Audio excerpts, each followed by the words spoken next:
Assalamualaikum warahmatullahi wabarakatuh. Perkenalkan, nama saya Nur Fadila dengan NIM 20021107060. Di video ini, saya membahas mengenai inventory management atau manajemen persediaan sebagai tugas akhir mata kuliah manajemen operasional dengan dosen pengampu Bapak Rio Jones Marpaung SEMM. Inventory management atau manajemen persediaan. Untuk mengetahui lebih lanjut mengenai manajemen inventory ini, kita akan membahas dulu pengertian dari manajemen inventory. Nah, manajemen inventory atau manajemen persediaan merupakan salah satu bagian dari perusahaan, yang mana bagian tersebut berfungsi untuk menjaga dan mengatur persediaan yang dimiliki oleh perusahaan. Adapun beberapa aktivitas yang dilakukan dalam manajemen persediaan adalah mulai dari cara memperoleh persediaan, menyimpan, hingga persediaan tersebut dimanfaatkan. Manajemen persediaan ini terdiri dari 4 jenis. Yang pertama yaitu bahan baku atau barang mentah. Bahan baku ini merupakan bahan yang wajib dan harus ada, karena tanpa adanya bahan baku, maka barang jadi tidak akan selesai dibuat. Yang kedua, barang dalam proses atau barang setengah jadi. Manajemen persediaan ini akan memperhitungkan seberapa besar barang dalam proses ini diteruskan, supaya bisa memenuhi permintaan pasar dan sesuai dengan jadwal produksi. Yang ketiga, barang jadi. Setelah barang jadi, maka perlu dikirim atau didistribusikan kepada pihak ketiga atau agen-agen yang sudah terdaftar di perusahaan. Dan yang keempat, yaitu barang supply. Seseorang yang bertugas untuk dapat mengatur persediaan tentunya harus pandai untuk mengelola semua persediaan yang digunakan untuk produksi ataupun yang tidak. Adapun tujuan dari manajemen persediaan ini, yang pertama adalah untuk mengantisipasi risiko keterlambatan barang datang. Yang kedua adalah untuk mengantisipasi pesanan bahan yang tidak sesuai dengan yang diperlukan. Yang ketiga adalah untuk mengantisipasi apabila bahan yang diperlukan tidak tersedia di pasaran. Yang keempat adalah untuk menjamin lancarnya proses produksi. Dan yang kelima adalah untuk memenuhi kebutuhan pasar secara optimal. Selanjutnya terdapat 5 proses atau tahapan utama yang harus diikuti dalam menjalankan manajemen persediaan.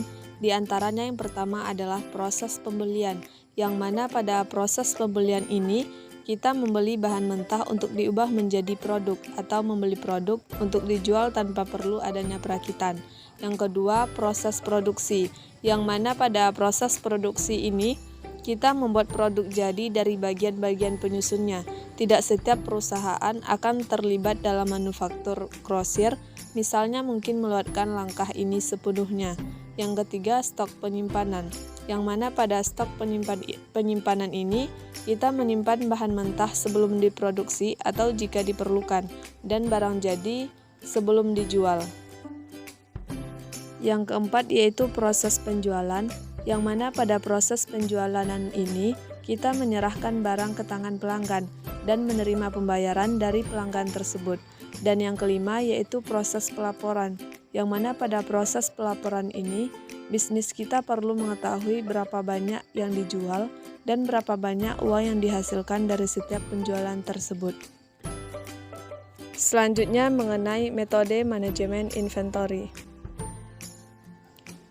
Adapun metode yang pertama yaitu metode Economic Order Quantity atau yang disingkat dengan EOQ, yang mana EOQ ini adalah alat yang digunakan untuk menentukan volume dan frekuensi pesanan yang diperlukan untuk memenuhi tingkat permintaan tertentu sambil meminimalkan biaya per pesanan.